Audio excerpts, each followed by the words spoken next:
Hello, everyone. Thank you for coming back to Symbiosis Weekend.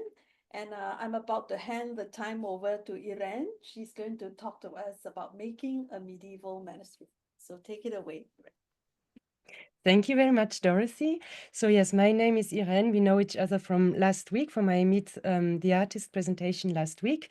And as you know, the topic of our mentorship group, which was headed by Andrea Wunderlich, was the Book of Hours. And so as part of my 3 projects, I made or tried to make a medieval style manuscript that could have been like a page from a medieval Book of Hours.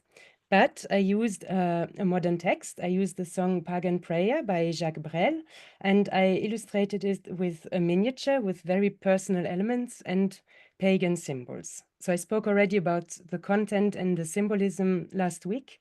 What I want to focus on now is the creation process. So I will guide you through the different steps of creating an illuminated medieval manuscript.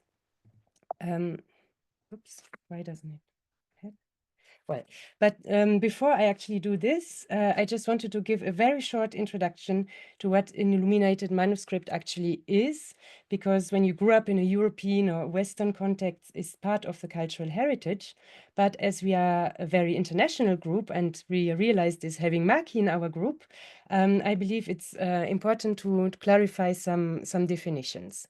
So the word manuscript comes from Latin written by hand, from manus, hand, and scriptum, scribere.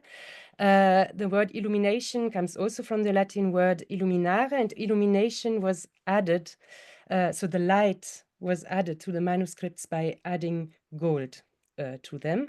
And the word miniature, which is used for the illustration that you can find in some of these medieval manuscripts, comes from the Latin word minium, which is not related to the miniature size, because they were pretty, well, they're big on the page, but small in size, was not related to the size, but actually to the material, to the pigment used for some of the paint and also for writing, like tracing the lines. And this pigment was called minium. Yeah, they used it for a long time, and it's actually toxic, so it's not recommended to use it. So the Middle Ages were quite a long period in Europe, from the 5th to the 15th centuries, and the manuscripts were not only religious. Of course, we know all the beautiful prayer and liturgical books like the Psalters and breviaries, and also the books of hours, which were the more, let's say, popular and accessible versions of these prayer books. But there are also secular texts, which of course can be found in medieval manuscripts, like courtly literature, poetry, epic poems, scores, and all kind of scientific, historic, and philosophical treatises, as well as legal documents. And we always have this image of monks sitting in their scriptorium and creating these pieces, which was also the case. But actually, like most of these manuscripts were made by craftsmen who were specialized, and the tasks were well divided among them. There was not one person doing everything. Actually, the calligraphers were doing the calligraphy, and the illuminators were doing the different decorations on these pages. And sometimes there were even like illuminators specialized on different parts of the manuscript, like borders or the verses or the miniatures, etc. And then there came then the big bookbinders. If these manuscripts were supposed to be in a book, then they acted in the end and bound the book. Of course, the medieval period is quite long. I'm focusing on the Gothic period, which is mainly the end of the Middle Ages, like the final part. And in this case, the manuscript I'm working on is from the early 15th century. But before speaking about this, I wanted to just quickly question, why would anyone want to make a medieval style manuscript nowadays? Because it's a very different aesthetic. It might look outdated, so why bother? And I cannot really speak in general. I can only speak about my personal motivations. First of all, when you study calligraphy, especially formal calligraphy, you study manuscripts and you always want to understand where a certain shape comes from, how it was done, and so on, which means you go back to the sources, you look at ancient manuscripts, and you realize, for example, that there is not one way of writing textura, but hundreds of different ways. And basically, for me, studying manuscripts is understanding where our ways of doing things come from, our understanding of art come from, and ultimately where we come from. So, well, that's the first reason. And the second reason is related to this one. Once I realized the richness and the skill and style contained in such a manuscript, I felt very curious about learning this ancient knowledge and to cherish this heritage and to contribute in a way to keeping this art form alive, and maybe even revive it a bit at my very modest scale. But yeah, and yes, this richness of skills and style is actually also my third argument. Like making a medieval manuscript requires many different skills and to learn many different techniques. Here we don't divide between calligrapher and illuminator. You have to do everything yourself. So you learn calligraphy, you learn gilding techniques, painting, etc. So it's very diverse and it's very fun to make, and that's a good reason. I I believe. And these skills also you learn are very useful for a lot of other calligraphy and lettering works. So, for example, you learn a lot of things in order to make beautiful borders, which can be useful for certificates or create beautiful initials and so on. So the skills are definitely transferable. Well, and while working on some ancient style manuscripts, you find actually a lot of inspiration and ideas for more modern style works as well. And last but not least, working on an illuminated manuscript may be long, it's meticulous, and it can be very tedious at times, but it's mainly very meditative and it's really interesting. So what I'm going to share with you are the traditional techniques I learned. So here's a little overview of the materials I used. So here you find the parchment. Here this is gum sandarak, a little pouch. I will speak about this later. The ink, we used sepia ink. And here for the gilding, we used gum ammoniac, gold leaf. Actually, we used a loose gold leaf. Here, this is on a gold leaf sheet. Here's the burnisher, and we used pigments. I will also speak about the pigments later with gum arabic and egg. And well, I learned these traditional techniques. Of course, there are also alternative and more modern materials and that you can use, like paper, Instacol, gouache, and so on. But there are many reasons also why it's nice to stick to the traditional materials. First of all, they've proven successful. They actually survived centuries. We know this. We aren't so sure about Instacol yet, but at least, well, these manuscripts that are so many centuries old have shown that these materials are, yeah, able to survive. They are natural material, and I actually find it very nice that when working on parchment, which still is an animal skin, well, you use also some natural material, some noble elements, and maybe not necessarily Instacol or gouache, but that's very personal. And the third reason is, well, because in my eyes, it's important to maintain this ancient knowledge, as I said before. So it's nice to learn these different techniques. And once you've tried them out, actually you realize that they're not so difficult. So let's see the process. So the first step, I would say, is to find inspiration, to nourish yourself with the diversity and the beauty of the ancient manuscript. So there are plenty of resources you can use. There are like a lot of libraries that have online resources, online catalogs they have digitized all the books, or a big part of the illuminated manuscript books that they have. And so it's really pleasant. I mean, you can spend hours doing this, scrolling down these documents and zooming in and seeing all the details. So I gave you a couple of references. Of course, there are plenty others. You can also check museums and universities. I mean, it's like, yeah, infinite, whatever, whatever you can see there. So once you've dwelled in all this beauty, maybe identify the style and epoch you particularly like, and then also observe very in detail, because a lot of details actually only come from observation. So my inspiration for my illuminated manuscript was the book of hours called Les Belles Heures du Duc de Berry. It was created in the early 15th century by the Limburg brothers, who were three Dutch painters and illuminators. They were pretty young. They were real prodigies. So the book Les Belles Heures du Duc de Berry was commissioned by the Duke Jean de Berry, of France, who was a great patron of the arts. He collected a lot of arts, and he commissioned 6 books of hours. 2 of them have been done by the Limburg brothers. So these Très Belles Heures de Notre Dame. No, 3 actually, sorry. Les Belles Heures du Duc de Berry, and also Les Très Riches Heures du Duc de Berry, which is extremely famous. But they couldn't finish it because they died all the same year as the patron. So unfortunately, this beautiful, huge manuscript hasn't been finished, but it's very famous anyway. So mine is a lesser known one, which is called Les Belles Heures du Duc de Berry.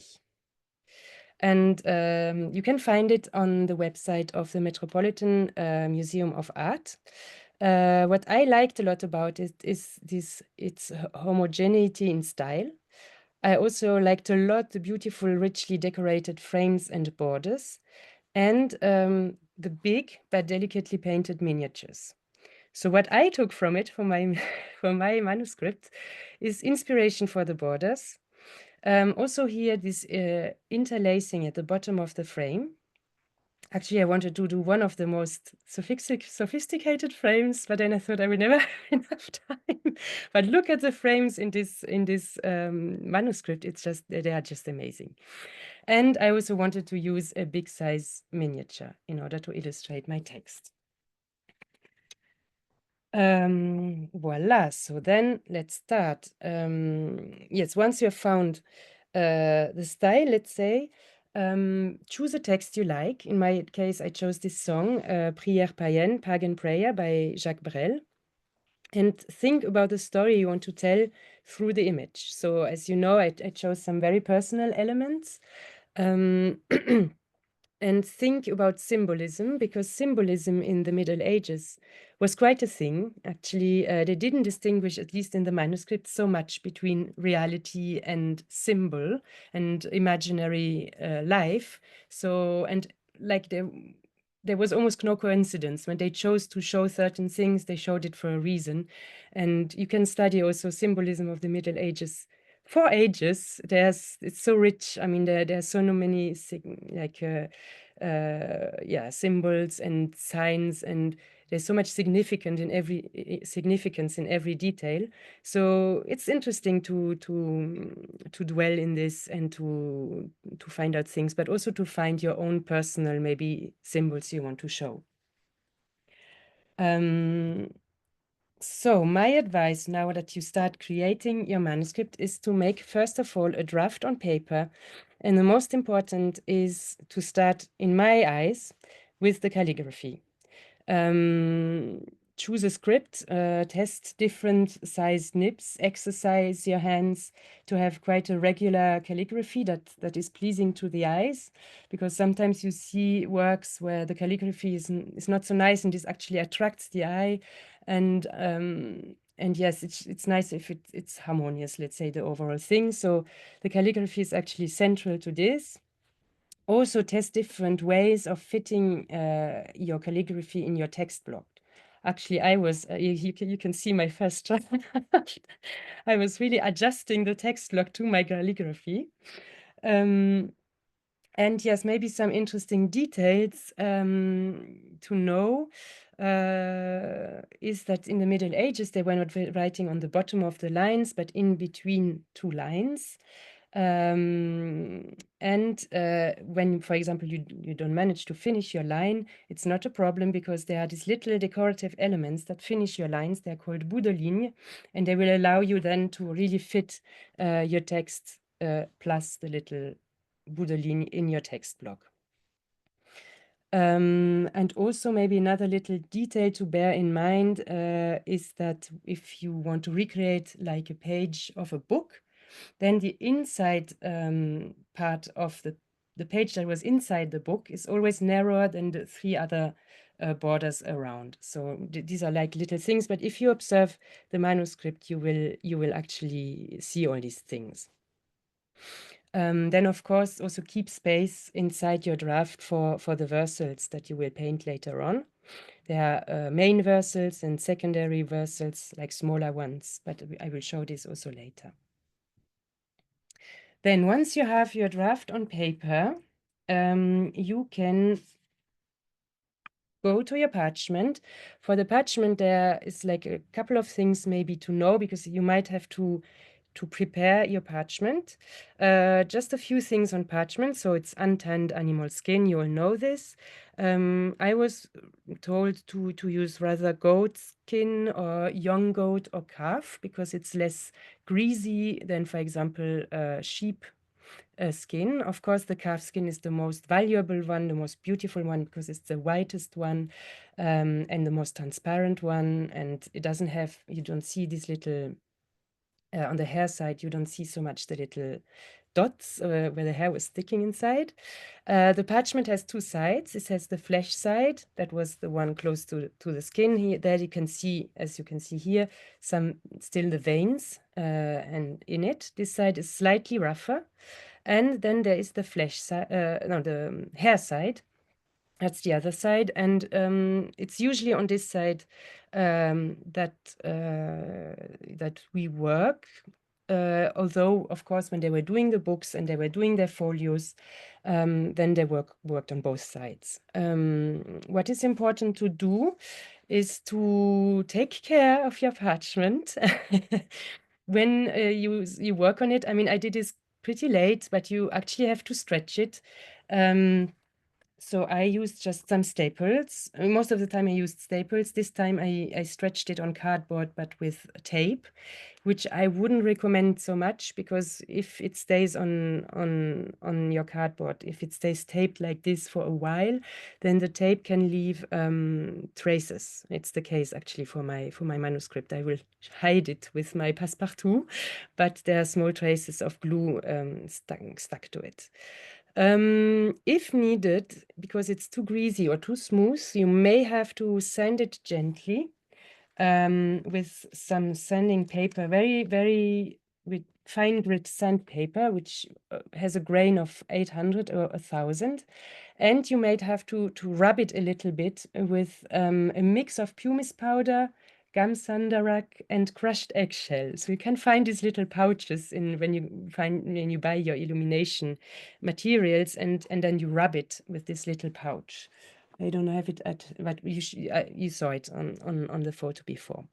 And another thing that I learned also with time is that it's nice to use cotton gloves. Well, these are mine. They are not so clean anymore.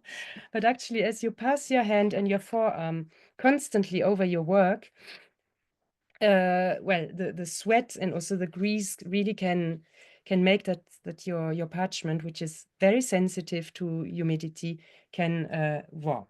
And it's actually the case of mine because it was very hot while I was working on it. And at the beginning, I didn't wear the gloves, and yes, you see, it's a bit warped. But anyway. And then there are four reasons that I particularly like because like why I particularly like working on parchment. I find it's the most amazing material to write on. It's very smooth to write on, and you have no paper fiber stuck in your nib, which is so good.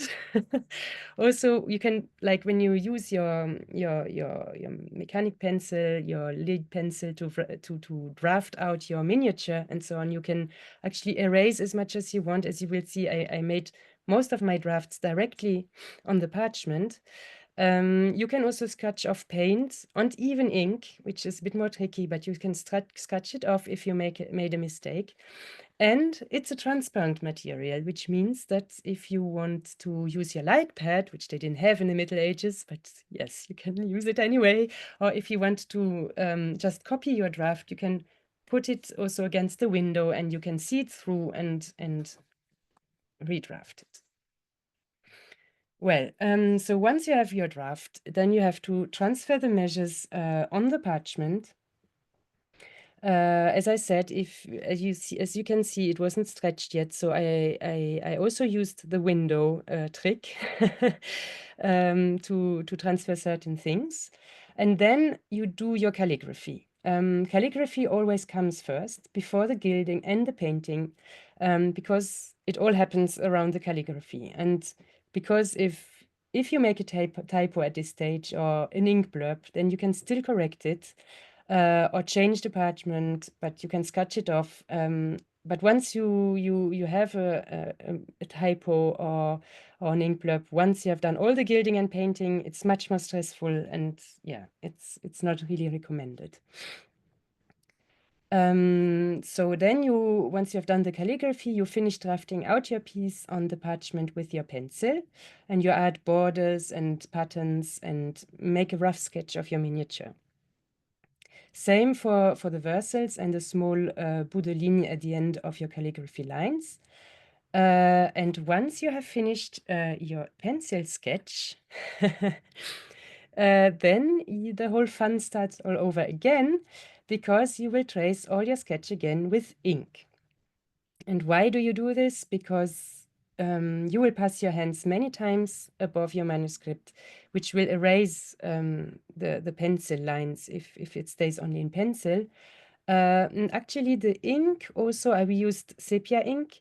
It also acts a little bit as a repulsive, which will help once you apply the glue for your gilding. And after if you have retraced everything with the black ink, then you can also erase your pencil line and you have a pretty clean, let's say, base for what's coming next. Voila, and what's coming next is the gilding. So for the gilding, of course, you can use different bases. We used gum ammoniac. It's a natural gum harvested from dry tree sap, and you can only find it in grains. What you do is that you dilute them in distilled water for 24 hours. You just put them in a little bowl and cover it with distilled water, and then you let them dilute, and then you press them through a tie or another kind of very thin filter, and this gives you this glue basically that you will use as base for the gilding.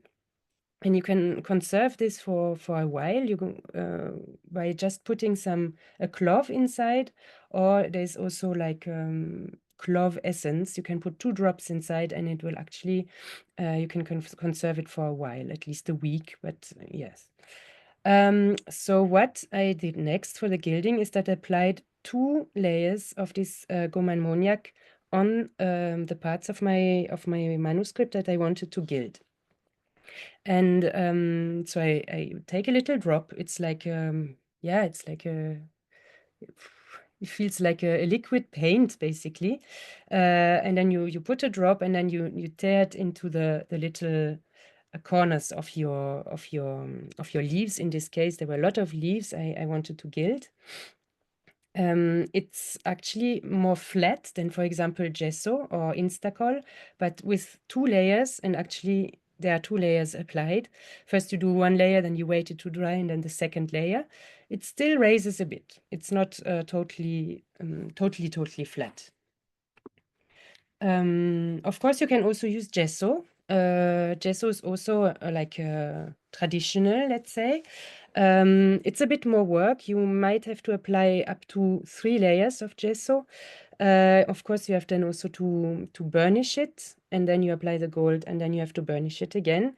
Gum ammoniac is maybe slightly faster, but yes, I will now speak about the gold. So for the gold, we used 22.5 carat loose gold leaf, and which was gently put on a little cushion and then cut into 1 centimeter of 1 centimeter pieces with this gilder's knife. Of course, with the gilder's knife, you have to pay very attention that it's not at all greasy, because otherwise the gold can rip, as you can see in the middle, in the picture here in the middle. You can of course use also gold leaf that is on a little sheet. I mean, here we were doing really like the ancient techniques, but I don't think the quality of the gold is very different if you use gold that is already on a sheet. So next comes the gilding process itself. So in order to lift the little pieces of gold that are on your cushion, you take a brush. You can use kind of an old brush with a little protruding hair, and you pass it along your nose, or you pass it on in your hair to make it a bit like use the electricity, but also the grease that you have. And then you pick up a little piece of gold on your brush.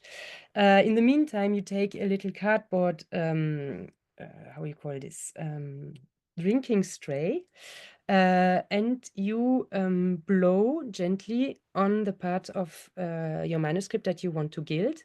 And this, the hot breath makes that the gum ammoniac becomes sticky again. And then you quickly put your your little gold leaf on it, and you tap a bit on it, and then you can also, once you have done a big piece, for example here the golden interlace, then you take a little sheet, like the sheets that are in between the loose gold leaf in your little booklet. You put this little sheet on it, and then with the burnisher you rub it through this little piece of paper, like the one that you see in the middle, the pinkish one, because with gum ammoniac you cannot burnish directly. It's not like gesso. With gesso you can burnish the gold directly on the gesso, and with gum ammoniac you have to pay really attention not to rip off the gold, so you burnish through a little tiny sheet. And then you brush off the rest of the gold, and you check if you have to put another layer. And actually I put 2 or 3 layers of gold for the whole parts that are gilded here. So this takes time. Yes, took me a whole day to do this. So the third picture here, you see all the parts that are gilded.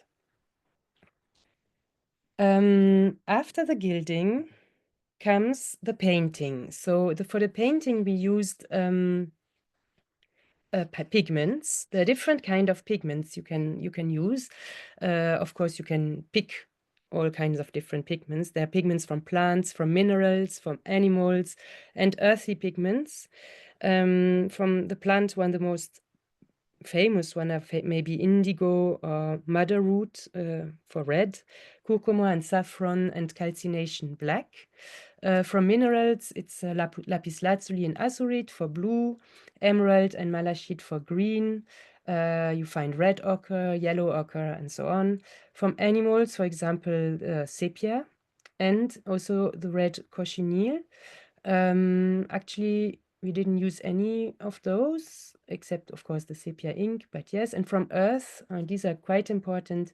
You have different kinds of earth colors, raw sienna, burnt sienna, raw umber, burnt umber, and so on. So painting comes always after the gilding, in order to avoid that the gold sticks to your paint, because in the paint you have also gum arabic. What I learned about preparing the pigments is to mix 1/3 of pigment with 1/3 of gum arabic and 1/3 of egg yolk. So to obtain a paint that has a gouache-like consistency. We use egg yolk. I know they also used a lot of egg white.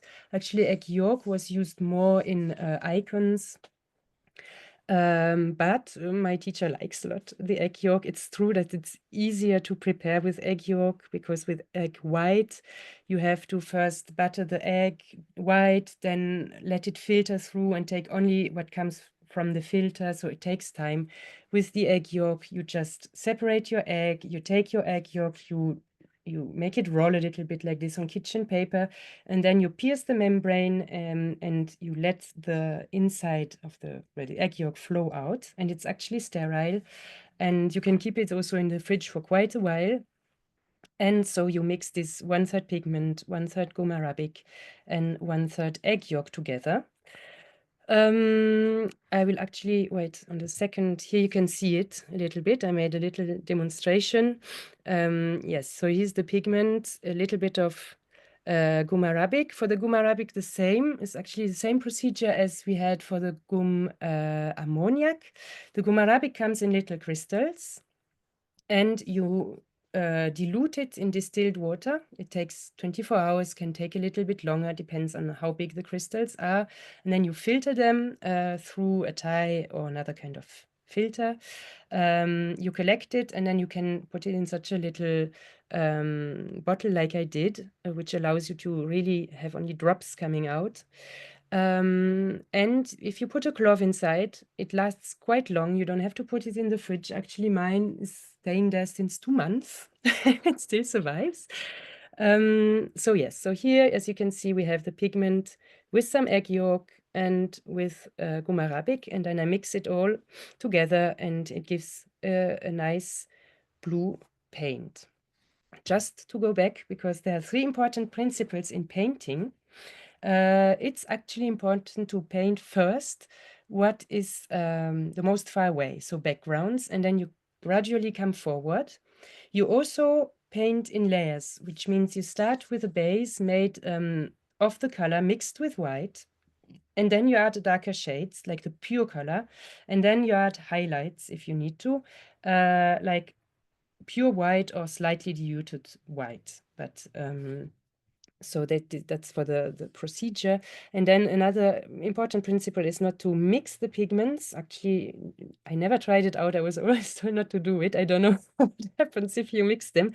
But basically, you work mostly in layers. If, for example, you don't have orange, you will work with, for example, a base of red and white, and then you will put some diluted yellow on it or something like this. You will work more with different kind of layers and shades. And of course, these pigments, they are really nice because they can be really opaque like gouache, but you can also, if you dilute them, use them like watercolor. So here is again the process.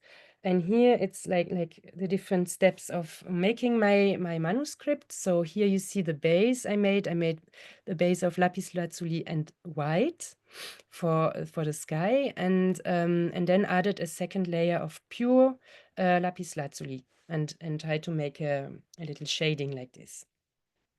On the second one, I used raw sienna plus white, of course, also relatively diluted, and then I made the base for the trees and everything that was like plant based, let's say, in this miniature, and started then to shade it with a second layer of pure raw sienna. Here you can already see in the third one that yes, there are more shades. And actually, you do this because then later on, you will see on the next slide, you work with green, but working only on white with green, I was told, I don't know, doesn't work so much. It doesn't look enough like nature. And having this base behind, this sienna base behind, makes it also looks warmer and more natural. So here, I have one layer of diluted emerald green, and then some shades made with pure emerald green, and also some raw umber, if I remember well. So here I tried already with the pencil strokes to suggest the plants, the trees, the leaves, and so on. Here I worked with burnt sienna to add some shades on the trees. And then for the spaces in between the trees, but also some of the shades here in the tree, I used burnt umber, which is all these are actually three-based, not three, earth-based, sorry, pigments. And then I started working on the clothes. For this, I think we used the madder root with white, and then another layer of pure one, and then later on I worked on the shades with white and also with as wait, with another red. I have it here. Alizarin, I think it was. Yes, alizarin red, exactly. I wrote it actually. I didn't read my notes. And as you can see on the borders, I also started then working on the borders because most of my miniature in the center, let's say, was finished. So I started working also on the borders with pure lapis lazuli and alizarin. So here you can see where I was after 6 days of work, working 8 hours, I think, from the very draft until the end of my workshop, because I took like a whole week with my teacher, who let me do my thing, but who was there if I had questions. And actually, when you do this, you really want to have only this to do, and yes, but still I hadn't finished. My goal was to finish. I hadn't finished, so that's the piece I took home and that I had finished at home. And as you can see, I still needed to work on the faces, on the little details, and also, of course, on my versals and my borders. So now I will speak a little bit more about the borders. In the manuscript, if you look at the different manuscripts, you will see that there are different kinds of borders. The ones that were interesting, I was interested in are these ones. Then here you see that this is a border coming from a golden pattern, here from the golden frame. It comes out from the golden frame, and hence it's only in ink, but with a lot of golden leaves. Here, the borders come out from a painted colored pattern. And this is very interesting when you observe these patterns. So here it's blue inside, here it continues in blue. So the scroll that comes out of it is red, actually. And here it's the contrary. Here it's red, and then a blue scroll comes out of it. And then the leaves have different colors. As you can see here, this was like a little study piece we did in one of the first workshops I did 3 years ago, or 2 years ago. And so here this is to show you how the borders are done. So you start with a pure line of pigment, in this case lapis lazuli, and then you alternate also. Here we had a lot of gold leaves, but you alternate usually also the color of the leaves. So you alternate blue, red, and gold. The nice thing that you have to do then is that you add a little fine line in the middle. It's very stressful to make, yeah, but it's still nice. And then here you start making little shades in it. You use lavish, actually. You use the white pigment with a lot of water, and then you make this inside here little dots with the lavish, and then you take the pure white and then you make the little circles. And you will see also the border I did of my for my manuscript there. So a lot of leaves, there are little things to do with lavish, and then adding a fine white line with your brush. And then the final part is to surround everything with ink. So you take a very thin, I don't know if I have it right here,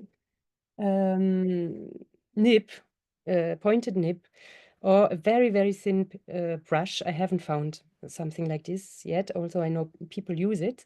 But I use a very thin pointed brush, and then you surround everything with a little ink line.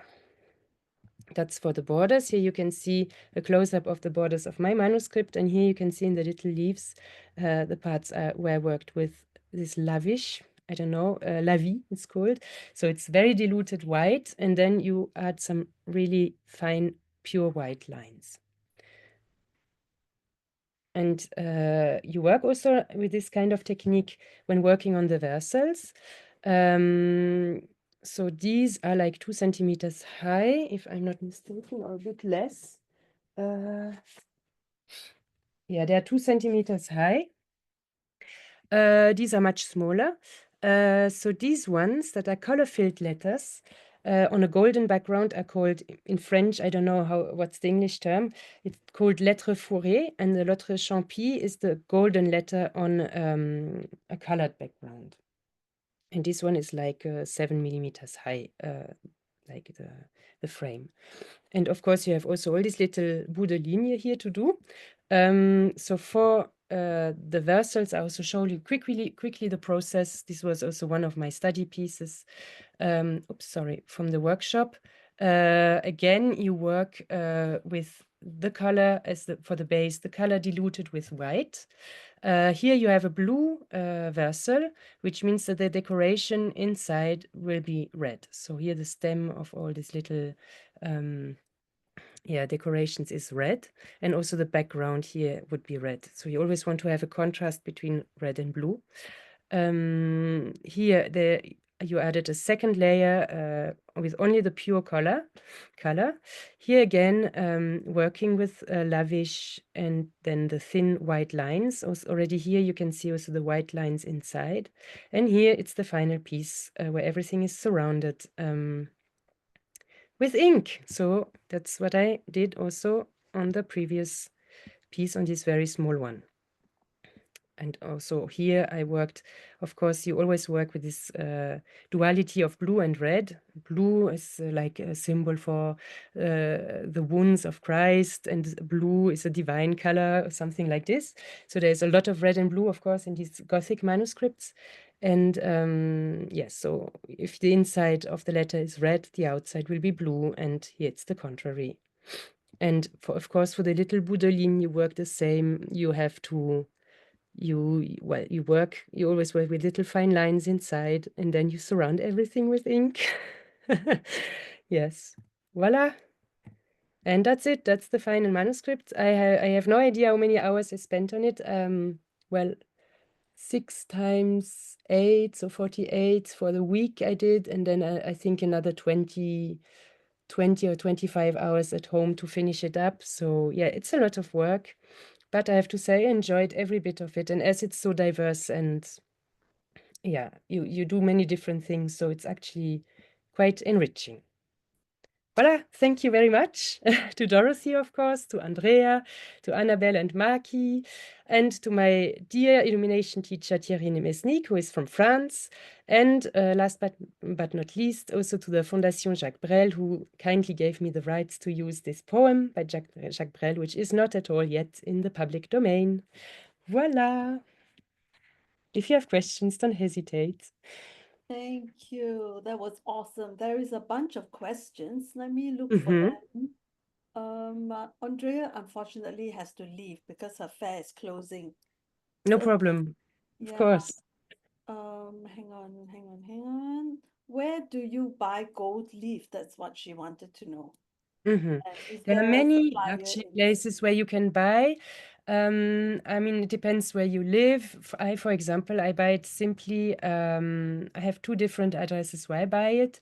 I buy it from Gerstecker in Switzerland, which is in France, Le Géant des Beaux-Arts.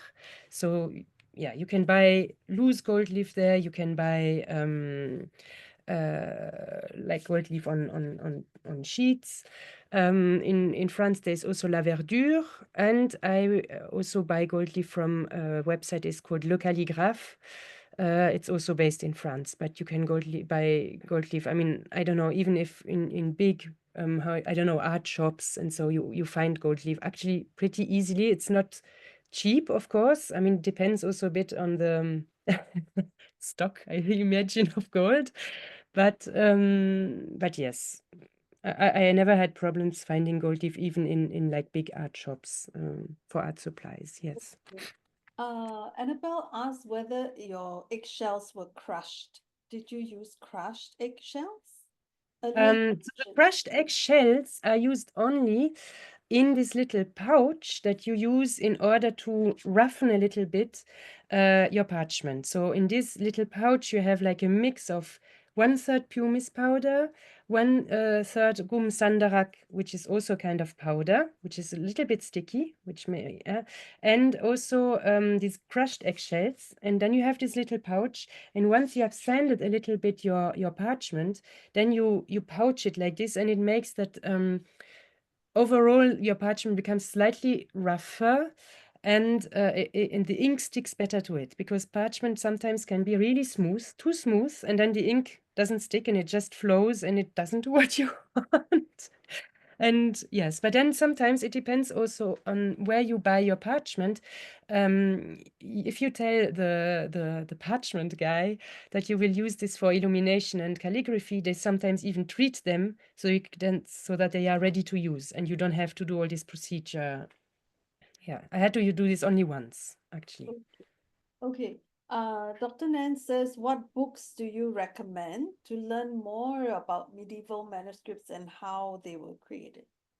Yeah, Any books that a you lot of books. I mean, again, it depends a bit where you are. I should have brought them upstairs because some are upstairs, some are downstairs. The two definitely that I put in at the beginning of my presentation are really nice. You can find them. They were translated, I think, in many languages. They are nice because they give you a really good overview, actually, of the kind of manuscript that existed. They really go through all the periods, and so you can also, it's sometimes easier than if you go directly on the website of, I don't know which library, and then you have a huge document that makes 200 pages, and well, I don't know. It's nice to have something that gives you an overview, and then you find out, this document, this manuscript, I would like to see it. Where can I find it? And then you can go deeper. But at the beginning, I think it's nice to start with like these two books, for example. Then I can, of course, also maybe add in the description of the YouTube video other references. I can definitely do this, but I would at the beginning stick to books that give an overview so you can see which are the styles that you like, and Mm. yeah, what Okay, you're most great. interested in. One more question is, how do you avoid smudging, or how do you correct mistakes? Do you have to start over again? Mm. Actually, for the moment, I mean, I have to have my draft. Uh, um, yes, when you see my draft, you see that there are a lot of smudges here. And this was me taking ink off my nib when I was doing the real thing. But yes, of course, this can happen. Luckily, it didn't happen to me yet on parchment. But parchment is really cool for this because you can, well, when you have a smudge, you just wipe it a bit off, and then you can wait it to dry, and then you scratch it off with a little knife. And you have to pay a lot of attention not to cut it, but you can scratch it off, and then again you put a little bit of this pouch with a gum sandak inside on it, and this kind of hides it. And then sometimes, of course, you can also find other ways, like painting over it, like doing little things like invent. Yeah. It never happened to me yet on parchment, but I know you can scratch it off if you do a typo. That's, of course, that's always the thing. That's why I also say always start with the calligraphy. I mean, everybody says it, but this is like the nightmare of everyone working like this, that you make a typo in your calligraphy. But yes, in the worst case, you can really scratch it off, and that's why I think it's important to work with the big nib and yeah, and do the calligraphy before. And with these small ones, when you surround everything with ink, that was also one of my fears, that it could, like a drop could fall at this stage, but actually this never happened. And you also, it's nice to I mean, when I use the very fine nib, I always have a piece of tissue or another piece of paper, and I make little strokes like this to take off a little bit of ink, also for my line to be really fine and not too thick. Yeah, and then at the same time I check. But usually they keep the ink quite well, so there should be no blurb or like, yeah. Yeah, that's great. Great tips. Dr. Nan is asking, where do you buy parchment? Haha, that also depends where you are, but there are still people who do mainly parchment. They do it also for bookbinders and so on. So you really have to check out. In France, for example, there's Classe Cuir. There are people, they do it for, like, they are parchment makers for many different purposes. But you can definitely contact them, and if you tell them that you do calligraphy and illumination, they normally are kind enough to prepare the parchment for you. But I wouldn't be able to say like an international reseller. I mean, it's all very local what I do, you know. So, but you can find these people still. Yeah. That's great. Okay, I think those are all the questions that I see. Um, Anyone else have questions? You can unmute, actually, there's not that many of us. Or you can still type it in the chat. I think Annabelle looks like you want to say something? Yeah, no, I find it fascinating. Irene's so different from me, and it's so wonderful to see her work and her precision and how meticulous and patient. And I'm just in awe of her. I think she's fabulous. Thank you. Yes, actually, I know there's the meticulous part in it. And yes, you have to be patient. But as I said at the very beginning, it's also really a nice meditation. I mean, when you do this regular stuff, and I think also for the people or the monks or the people who are doing this, yeah, in the scriptoria that were, yeah, I mean, there's like this regularity, and it's actually you think of nothing else, and you do only this, and you know what you have to do, and you do it for I don't know how many times, I don't know how many leaves, I haven't counted them. But yes, well, yeah, it's not that doesn't get boring. So yeah, I recommend it if you want to try it. And those Start with small one. the thin borders at the end, it's like, these have these super thin lines as they are, and then you have to come up with two parallel little lines that Mhm. cover Yeah, you everything. It's think, like, oh, I finally finished, and no, you still have to do the ink stuff. Yeah. Amazing. All the it's details. beautiful, beautiful work. Yeah, very precise Thank and you. very beautiful. Thank you. Thank you. Any other persons have comments or questions? If not, then I will stop the recording here. Thank you, Irene. That was an awesome presentation. Thank So you. informative. Thank you. Yay.